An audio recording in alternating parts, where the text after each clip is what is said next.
The night sky above the Zephyrian colony blazed with unnatural light as massive warships descended through the atmosphere.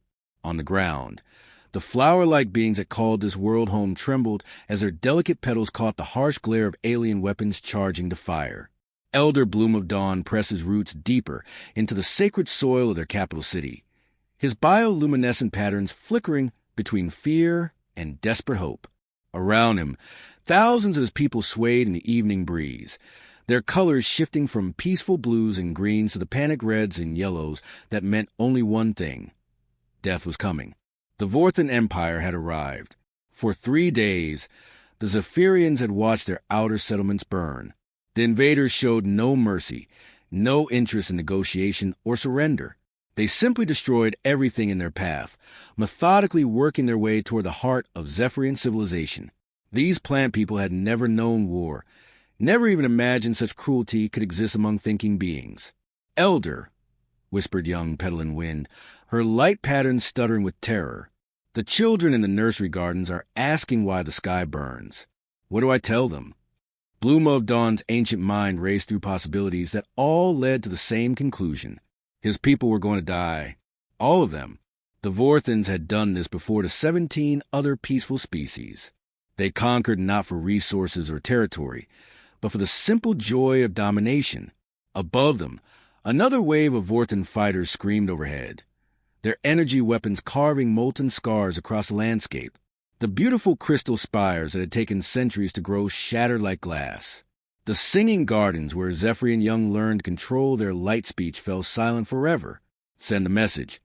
Bloom of Dawn decided, his patterns shifting to the deep purples of absolute determination. Send it to everyone. Every star, every world, every species that might listen. The colony's ancient communication array, grown from living wood and crystallized sap, hummed to life one final time. Petalin Wind helped channel their people's combined bioenergy into the transmission, pouring their desperation and hope into a signal that would travel across the galaxy. The distress call was simple, broadcast in every known language and mathematical sequence. "We are dying. We have never harmed anyone. Please, if there is kindness left in this universe, help us." Most civilized species received the transmission and quietly deleted it. The Vorthans were too powerful, too ruthless. Getting involved meant certain death. Better to mourn the Zephyrians privately and move on. On the water world of Aquatica, the dolphin-like cetaceans heard the call and wept, but their bodies were too fragile for space travel. The crystalline miners of asteroid belt Sigma received it through their rock-based communication network and felt genuine sorrow, but they had no weapons, no ships capable of crossing such distances. Even the proud warrior clans of the Raptor Nebula, who fancied themselves the galaxy's greatest fighters, took one look at Vorthan fleet compositions and decided this wasn't their fight. They had families to protect, territories to defend. Why die for strangers? But there was one world where the signal found a very different reception. Earth was listed in every galactic database with the same warning. Quarantined, Class 12 Deathworld, inhabited by unstable species. Most spacefaring civilizations had heard stories about the third planet orbiting a yellow star in a backwater spiral arm. Its surface was a nightmare of extremes, from frozen wastelands to burning deserts, with an atmosphere that could poison most known life forms. The creatures that had evolved there were equally terrifying. They called themselves humans, and according to intercepted transmissions, they seemed to spend most of their time fighting each other over resources, ideologies, and territories. Their history was written in blood and warfare. They were exactly the kind of species the Galactic Council worked very hard to avoid. When the Zephyrian distress call reached Earth's monitoring stations, something unexpected happened. The humans stopped fighting each other and started paying attention. Admiral James Mitchell stood in the war room beneath Colorado's Rocky Mountains, studying the alien transmission with his senior staff. The holographic display showed the beautiful Zephyrian colony burning under Vorthan assault, and something in the old soldier's chest tightened with familiar anger. "Sir," reported Communications Director Helen Carter, "we've confirmed the signal's authenticity. These plant people are genuinely peaceful. They've never developed weapons, never engaged in warfare of any kind." "And the attackers?" Mitchell asked. "The Vorthans. Military, dictatorship. They've wiped out 17 species in the last 50 years. Always the same pattern. They target civilizations that can't fight back. General Patricia Wells leaned forward, her weathered face grim. Jim, we're talking about crossing half the galaxy to fight an enemy we've never encountered, to save people we've never met. Mitchell studied the images of Zephyrian children cowering in their nursery gardens as explosions lit the sky above them. He thought about his own grandchildren, safe in their beds back home, and made his decision. Send word to the Defense Council. Emergency session. We're going to vote. The debate lasted 3 hours, but the outcome was never really in doubt. When the final tally was announced, every representative had voted the same way. Earth would answer the call. For the first time in galactic history, the Deathworlders were going to war not for conquest or resources, but for people they'd never even seen. Captain David Harrison felt a familiar hum of the starship Defiant as it cut through hyperspace toward a distant world most humans had never heard of. Around him, his bridge crew worked with quiet efficiency, but he could sense the tension in the air. They were heading into the unknown to fight an enemy they'd never faced, all to save aliens they'd never met. Captain, called out Lieutenant Rebecca Torres from her communication station, were receiving updated intelligence from Earth Command. The data on these Zephyrians is incredible. Harrison moved to look over her shoulder at the holographic display. What he saw made his breath catch. The aliens they were rushing to save looked nothing like what he'd expected. They were tall, graceful beings that resembled a cross between flowers and trees, with delicate petals that shifted colors to communicate. Their cities were grown rather than built, living structures that pulsed with bioluminescent beauty. "They're gorgeous," whispered Navigator Amy Chun, temporarily forgetting her professional composure. "Look at how their buildings actually breathe. And they've never developed a single weapon," added Chief Science Officer Dr. Kevin Bradley, scrolling through the data. "Not one. In their entire recorded history, they've never had a war, never even conceived of violence between thinking beings." The bridge fell silent as the implications sank in. These weren't warriors asking for backup in a fight they were losing. These were innocents facing slaughter by an enemy they couldn't even understand. Down in the ship's marine quarters, Sergeant Major Robert Stone was briefing his troops on what they might face. The men and women gathered around him represented the best Earth had to offer, veterans of conflicts across their home planet who'd volunteered for humanity's first interstellar rescue mission. "Listen up," Stone said, his gruff voice carrying easily through the compartment. "The aliens are going to help. They're not like us. They don't understand war, don't know how to fight. Hell, they don't even know how to hate. They're basically walking, talking flowers who spend their time making art and singing to each other through light patterns." Corporal Lisa Brooks raised her hand. "Sarge, what about the enemy? These Vorthans." Stone's expression darkened. Standard galactic military, but with a nasty streak. They don't conquer for resources or territory. They do it because they like destroying beautiful things. They've wiped out 17 peaceful species just for fun. Private Danny Miller, barely 22 and eager for his first real mission, spoke up. "So we're the good guys riding to the rescue?" "Son," Stone replied, "we're the only guys riding to the rescue." Every other species in the galaxy heard that distress call and decided it wasn't their problem. Only Earth responded. The Marines exchanged glances, and Stone could see the mix of pride and determination spreading across their faces. This was what they'd trained for, what they dreamed when they'd first heard about humanity's expansion into space. Not conquest or colonization, but the chance to stand between evil and innocence. Back on the bridge, Captain Harrison was reviewing tactical reports with his senior staff. The picture they painted was encouraging. "The Vorthan fleet is 3 times our size," reported Tactical Officer Frank Peterson. "They got 47 ships to our 16. Their technology is roughly equivalent to ours, but they have the numbers advantage." "What about experience?" Harrison asked. "That's where it gets interesting, sir. The Vorthans have been fighting for decades, but only against species that don't fight back. They're used to easy victories, orbital bombardments against defenseless targets. They've never faced organized resistance." Harrison smiled grimly. "And we've been fighting each other for thousands of years. It was true. While the rest of the galaxy had evolved past warfare or never developed at all, humans had spent millennia perfecting the art of combat. They'd fought wars with sticks and stones, with swords and shields, with gunpowder and steel, and finally with nuclear weapons that could crack planets. They understood tactics, strategy, and most importantly, they understood that sometimes good people had to do violent things to protect innocent ones. "Captain," reported Communications Officer Torres, "we're receiving a transmission from Admiral Mitchell aboard the flagship." The Admiral's weathered face appeared on the main screen, and Harrison could see the controlled fury in his eyes. "David, I hope your people are ready for this. We just received updated surveillance from our advanced scouts.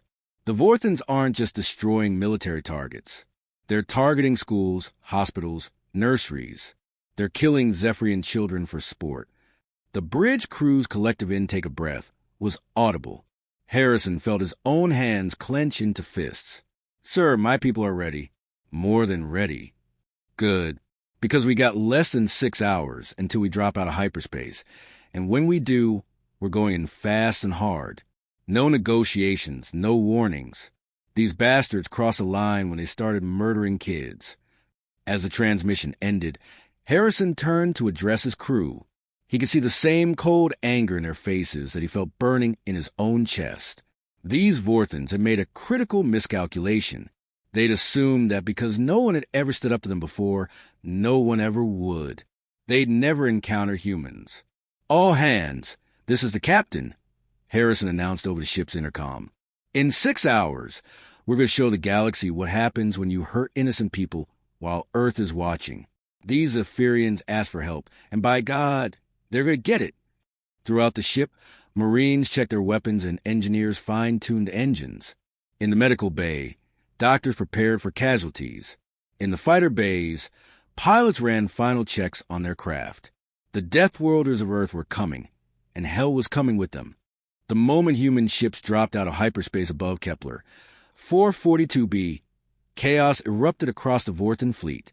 Admiral Kexthor had been enjoying his leisurely bombardment of the defenseless planet when his sensors screamed warnings about incoming vessels moving at impossible speeds. "What are those things?" he demanded, staring at his tactical display. The unknown ships were pulling maneuvers that should have turned their crews into paste, accelerating and turning in ways that defied everything the Vorthans knew about biology and physics. His answer came in the form of a missile barrage that tore through his flagship's shields like they weren't even there. Captain Harrison's voice crackled over the comm system, speaking in perfect galactic standard that somehow sounded more threatening than any war cry. "This is Captain David Harrison of the Earth Defense Force. You are ordered to cease your attack on the Zephyrian colony immediately and withdraw from this system." Kexthor laughed, though it came out more nervous than he intended. "Earthers? From that quarantined death world? You're making a mistake. Primitive. This world belongs to the Vorthan Empire now." "Wrong answer," Harrison replied. What followed was unlike anything the Vorthan commander had experienced in 30 years of conquest. Human fighters swarmed into formation like angry wasps, their pilots pulling 6G turns that would have killed most species. Their weapons fired with precision that spoke of centuries of warfare, targeting weak points in Vorthan armor that shouldn't have been known to outsiders. On the planet's surface, the situation was even more dramatic. Marine Captain Lisa Brooks led her squad through the burning outskirts of the Zephyrian capital, following the sound of weapons fired toward a group of trapped civilians. The plant-like beings huddled together in what had once been a beautiful garden, their bioluminescent patterns flickering between terror and confusion. "Contact front!" shouted Corporal James Watson as Vorthan ground troops rounded a corner, their energy weapons already charging. The aliens were tall, reptilian creatures with thick scales and cybernetic implants that glowed with menacing red light. The firefight that erupted lasted less than 30 seconds. The Vorthans, used to facing helpless prey, found themselves against opponents who shot back with deadly accuracy. Private Danny Miller put 3 round center mass into the lead Vorthan before the alien even realized he was under attack. But what happened next shocked everyone, human and alien alike. A Vorthan plasma bolt caught Brooks in the shoulder, spinning her around and burning through her combat armor. Any other known species would have gone down screaming, probably dying from shock alone. Instead, Brooks rolled behind cover, slapped a field dressing on the wound, and kept fighting. "Ma'am, you need medical attention," Miller called out. "I'll get medical attention when these flowers are safe." Brooks shot back, putting another Vorthan down with a headshot.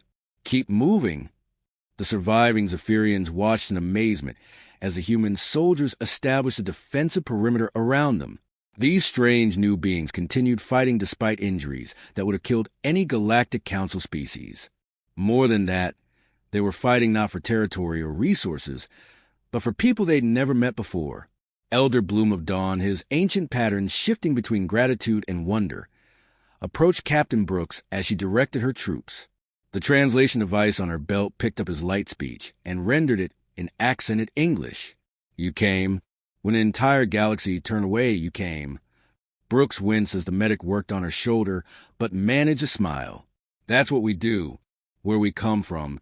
You don't leave good people die if you can help it. But you don't know us. We have nothing to offer in return."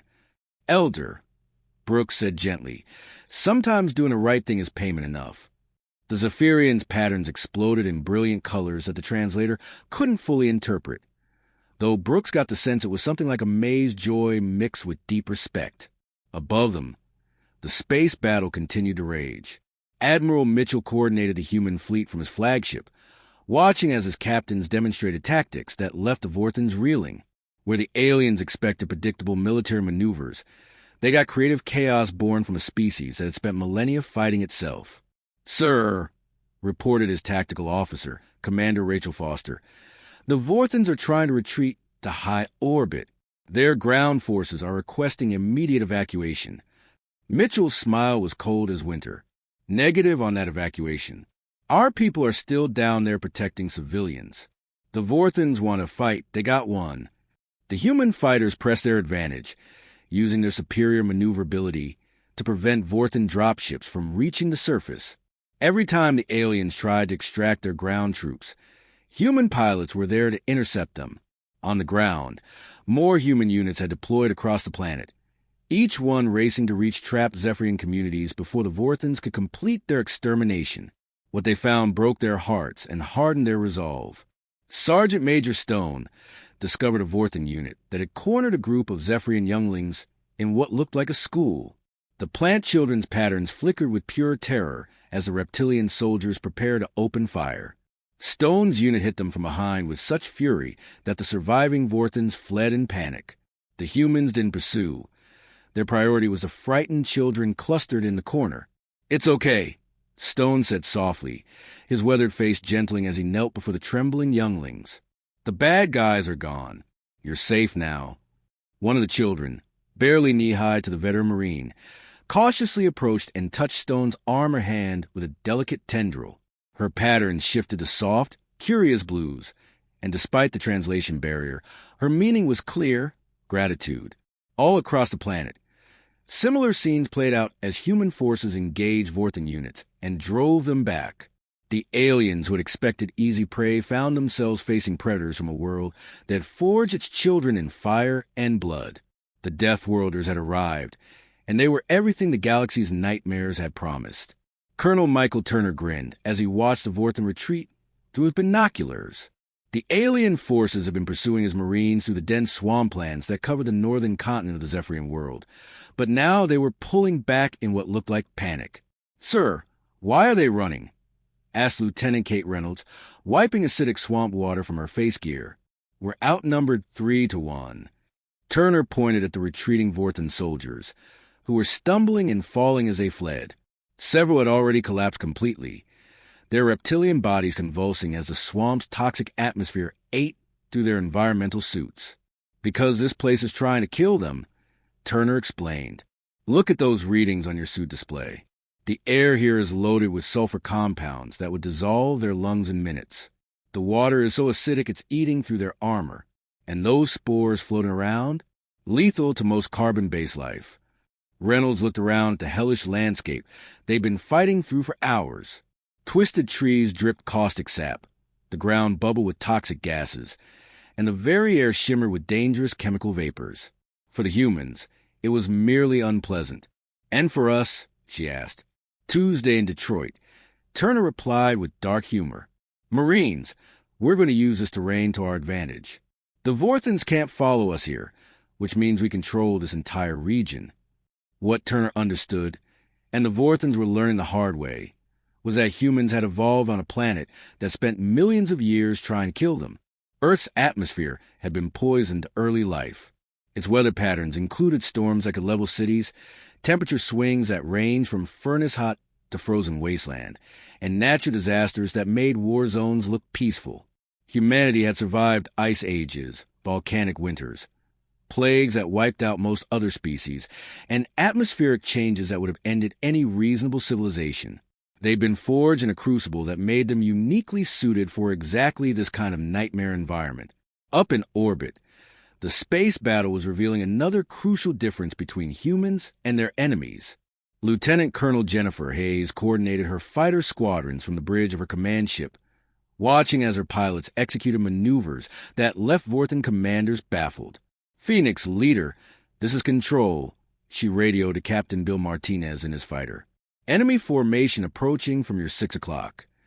"Copy that, Control." "Phoenix Squadron, let's show them how we handle a turkey shoot."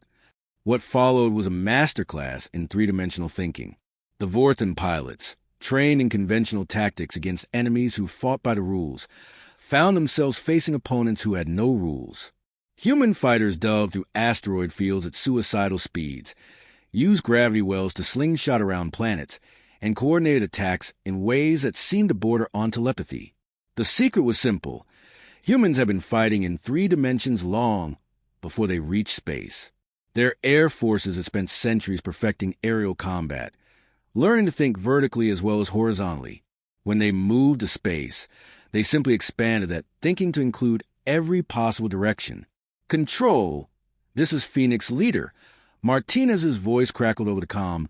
"Enemy squadron neutralized." They flew in perfect formation right into our crossfire. It's like they've never faced an opponent who doesn't follow their textbook. Hayes nodded grimly. That was exactly the problem the Vorthons faced. For decades, they conquered species that either couldn't fight back or fought according to predictable patterns. Humans had spent their entire existence fighting each other, constantly evolving new tactics to counter whatever their enemies tried. Back on the surface, the psychological warfare was proving just as effective as the physical combat. Major Robertson led his special operations team to the ruins of a Vorthon forward base, studying the evidence of a hasty retreat. "Look at this." He called his team over to examine scattered equipment and personal items. They left behind food, ammunition, even medical supplies. This wasn't a tactical withdrawal. This was a rout. Sergeant Lisa Park picked up a Vorthon communication device that was still receiving frantic messages. The translation software on her tablet worked to decode the alien chatter. "Sir, you need to hear this," she said, playing back the intercepted communications. The Vorthon voices were high-pitched with fear, describing humans as impossible demons and creatures that refused to die. One transmission described watching a human soldier continue fighting with injuries that should have been fatal.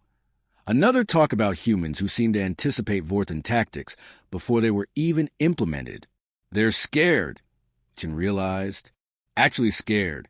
When's the last time you think these guys faced an enemy that scared them? The answer, of course, was never. The Vorthon Empire had built its reputation on overwhelming peaceful species who had never developed military capabilities. They'd grown soft, accustomed to easy victories against opponents who couldn't or wouldn't fight back effectively. Humans represented something completely outside their experience, a species that had mastered warfare not through conquest of others, but through constantly fighting themselves. Every human military doctrine had been tested in real combat against opponents who were just as smart, just as determined, and just as ruthless. The Vorthons had brought conventional military thinking to a fight against unconventional enemies. They expected human forces to follow predictable patterns, to retreat when outnumbered, to surrender when faced with superior firepower. Instead, they found opponents who used every advantage available, who turned hostile environments into weapons, who fought with creativity born from desperate necessity. When faced with toxic swamps, humans adapted. When outnumbered in space, they used superior tactics. When conventional approaches failed, they improvised. Commander Patricia Wells, coordinating ground operations from her command post, watched the tactical displays with satisfaction as Vorthan forces continued their retreat on multiple fronts. "Ma'am," reported her intelligence officer, "we're intercepting massive communications traffic from the Vorthan fleet. They're requesting reinforcements, additional supplies, even asking for permission to withdraw from the system entirely." Wells smiled coldly. "Send a message to Admiral Mitchell. Tell him the Vorthans are learning what the rest of Earth learned a long time ago." "What's that, ma'am?" "Don't pick a fight with someone who's been practicing for their entire species' existence." The Death World advantage was becoming clear to everyone involved. Humans weren't just better fighters. They were evolutionarily designed for exactly this kind of conflict. The Vorthan Fleet Commander Admiral Kextor stared at his tactical display in disbelief. In less than 18 hours, his mighty armada had been reduced to a handful of damaged ships limping toward the edge of the system. Half his ground forces were dead or missing, and the rest were begging for immediate evacuation for what they now called the Demon World. "Sir," his communications officer reported with barely concealed terror, "the human fleet is maintaining pursuit. They're demanding our unconditional surrender." Kexthor's scaled hands trembled as he reached for the comm controls. He'd built his career on crushing the weak, but these humans weren't weak. They were something far worse than he'd ever imagined possible. "This is Admiral Kextor of the Vorthan Empire." He broadcasts on all frequencies. We yield. We surrender unconditionally and request safe passage from this system."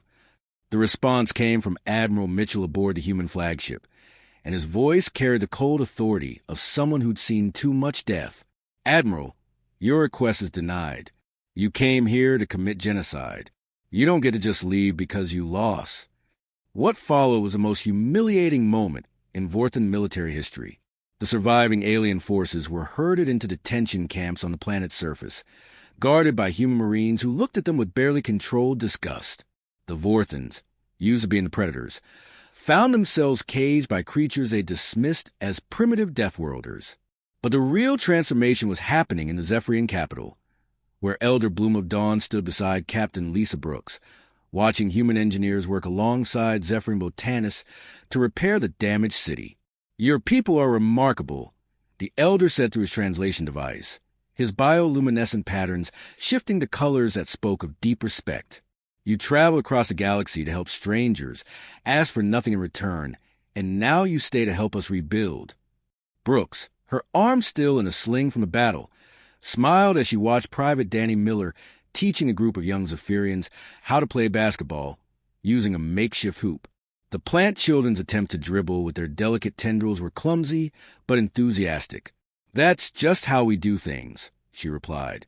"My grandfather used to say that the measure of a person isn't how they treat those who can help them, but how they treat those who can't." The Elder's patterns exploded in brilliant golds and silvers. "We wish to offer you something in return. Our knowledge of botanical sciences, our methods of growing living architecture, our understanding of bioluminescent communication. We have developed technologies that could transform your world. We'd be honored to learn from you," Brooks said, "but that's not why we came here." "I know," Bloom of Dawn replied. "That's exactly why we want to share it with you." Word of humanity's intervention spread across the galaxy faster than hyperspace travel could carry it. On distant worlds, species that lived in fear of Vorthan expansion for decades suddenly found themselves with hope. The impossible had happened. Someone had stood up to the bullies and won. The first new distress call reached Earth just 3 days after the battle ended. The crystal-based miners of the Helix Nebula were under attack by Vorthan ally forces, and they were specifically requesting help from the humans of a death world called Earth. Admiral Mitchell stood in his ready room, reading the message while looking out at the peaceful Zephyrian world below. Captain Harrison and Colonel Turner stood beside him, both still bearing the marks of recent combat. "Gentlemen, it seems we started something," Mitchell said quietly. "Intel reports are coming in from across this entire sector. The Vorthans had a dozen other conquest campaigns planned, but they're all being called off. Word is spreading that Earth will respond to distress calls." "Sir, are we prepared for that kind of commitment?" Turner asked. "We could end up as the galaxy's police force. Mitchell looked at the message again, then at the images from the crystal miners' world showing their children hiding in caves while enemy ships bombarded their cities. "Pat," he said to General Wells over the comlink, "how's recruitment back home?" "Through the roof, sir. Seems like every young person on Earth wants to join up after hearing about what we did here. The Zephyrian footage has gone viral across every social network." Mitchell wasn't surprised. Humans had always responded to stories of good triumphing over evil, of the strong protecting the weak. The idea that they were now doing on a galactic stage had captured the imagination of an entire planet. Dr. Amanda Foster, Earth's newly appointed Director of Xenobiological Relations, joined the conversation via hologram from Earth. Her excitement was obvious as she shared her latest reports. "Admiral, the scientific exchanges with the Zephyrians are already paying dividends. Their biotechnology could revolutionize agriculture, medicine, even space travel. And that's just the beginning. If we help more species, imagine what we could learn, what we could accomplish together." Over the following weeks, the transformation accelerated. Human ships departed Earth for distant star systems, answering calls for help from species that had never imagined salvation could come from a quarantined death world. Each successful intervention brought new allies, new friends, and new opportunities for cooperation. The galaxy began to change. Trade routes that had been dominated by military empires opened up to include peaceful species under human protection. Scientific cooperation flourished as humans shared their hard-won knowledge of warfare in exchange for alien advances in medicine, engineering, and philosophy. But perhaps the most important change was psychological. For the first time in centuries, the peaceful species of the galaxy had hope. They no longer had to accept that bullies would always win, that might would always make right. Captain Brooks stood in the rebuilt Zephyrian capital 6 months later, watching human children and Zephyrian younglings playing together in the gardens. The plant children had learned to laugh, a sound they created by rapidly shifting their bioluminescent patterns. The human kids had learned to speak in colors, creating crude but enthusiastic light shows. "What do you think happens next?" asked Elder Bloom of Dawn, his ancient patterns glowing with contentment. Brooks smiled, watching a human toddler hug a young Zephyrian who glowed with happy blues and greens. "I think we're going to build something beautiful together," she said. "All of us." The age of human protection had begun, and with it, a new chapter in galactic history, where the strong truly did protect the weak, and no one had to face extinction alone.